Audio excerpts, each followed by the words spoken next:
The crisis on the Supreme Court today has multiple dimensions to it. It's not just the ethical crisis, which the whole country is talking about. It's the doctrinal and the political crises as well. These are interlocked and they're mutually reinforcing, and it all adds up to one profound crisis of constitutional legitimacy in the country. The seminal moment for understanding our current situation took place back in 2000 with the 5-4 decision by the Supreme Court in Bush versus Gore to intervene in Florida's electoral process to stop the counting of ballots, thereby handing George W. Bush, who was the national popular vote loser, the presidency on the most fallacious and dubious of grounds. The court never explained why blocking the counting of more than 100,000 votes vindicated equal protection, a constitutional principle it had completely abandoned, of course, when it came to the rights of racial minorities and women, nor did the right-wing justices show much faith in the logic or integrity of their own ruling when they said, quote, "Our consideration is limited to the present circumstances, for the problem of equal protection in election processes generally presents many complexities. That inscrutable reasoning offered in order to deny any precedential effect for Bush versus Gore is, of course, the precise opposite of the rule of law, which depends on clarity, logic, reason, and precedent. But it did lead to the exquisite logical paradox that if you follow Bush versus Gore, you cannot treat the case as precedent, but since you cannot treat it as precedent, then the passage saying it cannot be precedent itself should not be followed. In practice, hundreds of federal and state decisions have cited various aspects of this outrageous decision. For our purposes of understanding why the Supreme Court's public reputation is in the gutter today, the key point is that George W. Bush's 5-4 victory in the Supreme Court allowed him not only to name John Roberts Chief Justice, but to replace the fairly moderate Justice Sandra Day O'Connor with Samuel Alito, a hard-driving, anti-union, pro-NRA Federalist Society lawyer and judge. Everything would have been different completely today if Al Gore had not been denied the presidency by the Supreme Court, and we had in the place of Justices Alito and Thomas today, speaking hypothetically, Larry Tribe and Sherlyn Ifill.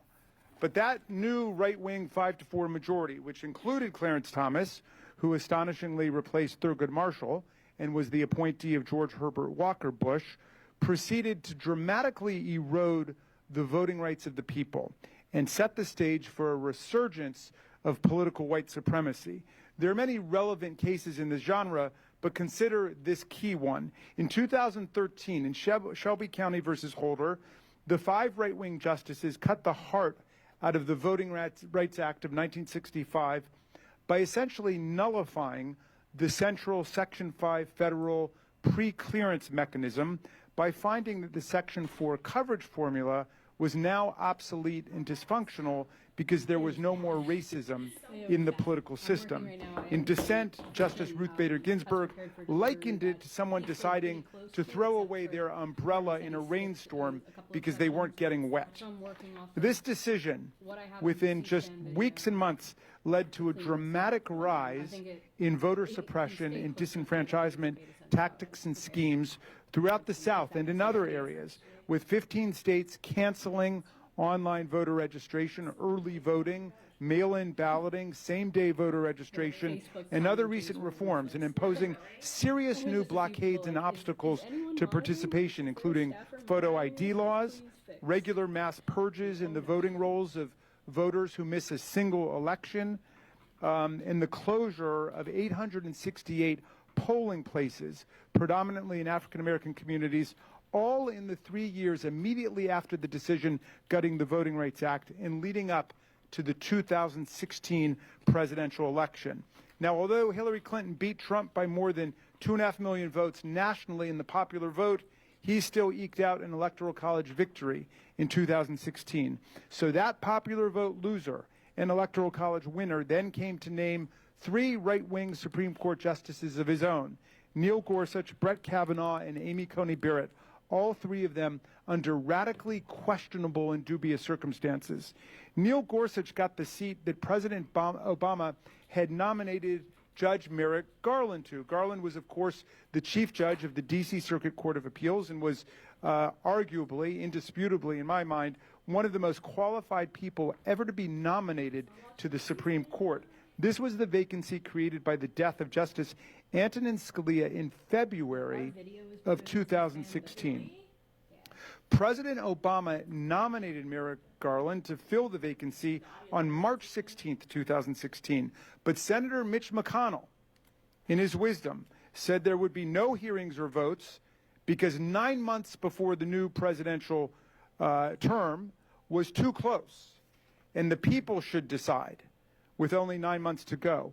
Of course, the people had decided when President Obama was elected to one of those genuine, bona fide, constitutional four-year terms as President of the United States. But McConnell successfully blocked any hearings into his nomination of Merrick Garland and any consideration of the nomination. The seat remained vacant when President Obama left office. Then, when Trump got in, he immediately nominated Neil Gorsuch, another right-wing conservative. And to demonstrate how arrogant and devil-may-care the right wing has gotten about running roughshod over all principles and norms that might interfere with their absolute determination to control the judiciary, including the norms and principles they have made up themselves in the past. Consider that when Ruth Bader Ginsburg died on September 18th, 2020, less than 2 months before the general election, when early voting had already started in several states, McConnell literally laughed at the idea that he would be bound by the precedent he had created just 4 years before in the Senate with the Merrick Garland nomination and the Scalia vacancy. The Senate proceeded to ram through Amy Coney Barrett's nomination like a thief in the night. And I don't have time even to get into Brett Kavanaugh's nomination, but everyone here presumably understands what happened there, and a new documentary is coming out on the brutal miscarriage of justice that took place. Now Donald Trump is bragging all over America that, quote, after 50 years of failure with nobody even coming close, I was able to kill Roe versus Wade, much to the shock of everyone.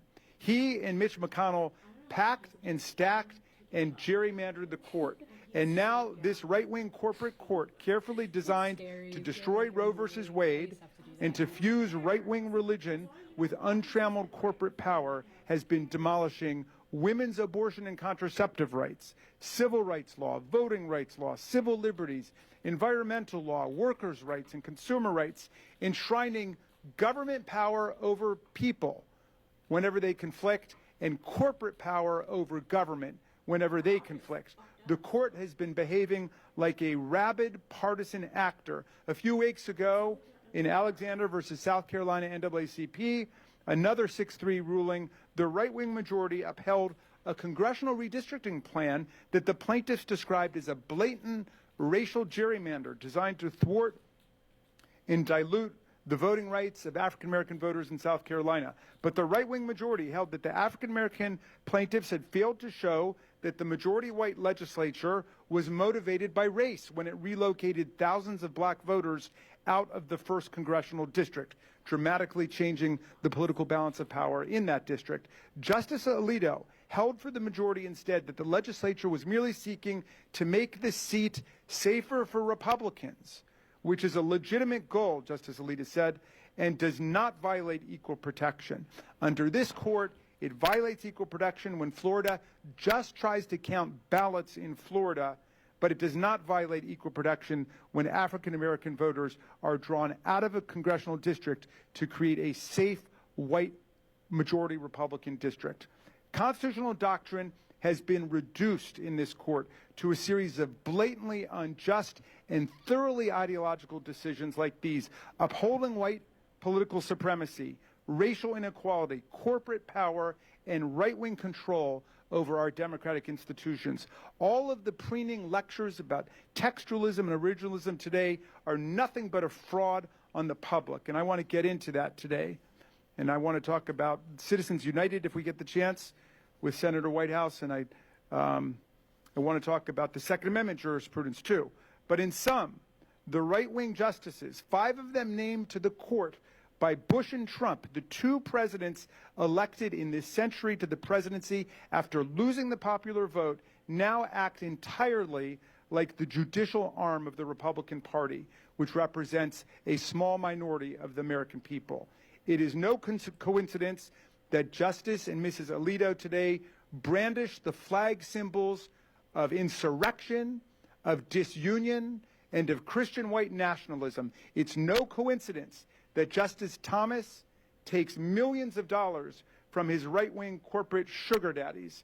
After all, if you can decide presidential elections with 5-4 votes in Bush versus Gore, if you can pack, stack, and gerrymander not just Congress, but the Supreme Court itself by denying the other party even a hearing, why can't you have some friend of the court, some amicus curiae fly you to Bali for vacation, or pay for your family member's private school tuition, or buy you a recreational vehicle, or send you on a lavish, all-expense-paid vacation? Why the hell not? The highest court in the land today has the lowest ethical standards, and yet they are the only jurists in the federal system who are traditionally given the honorific justice rather than judge. And yet, with their lopsided ideological jurisprudence assaulting the rights of the people, and with their obscene ethical transgressions, they've completely forfeited their right to be called justice. And unless I forget to do it from now on, they're just Judge Alito and Judge Thomas to me, at best. I look forward to hearing from our excellent panelists today about how we got into this predicament and how we can get out. And I now happily turn, I will recognize the vice-ranking member, Ms. Ocasio-Cortez, for any remarks she sees fit to make.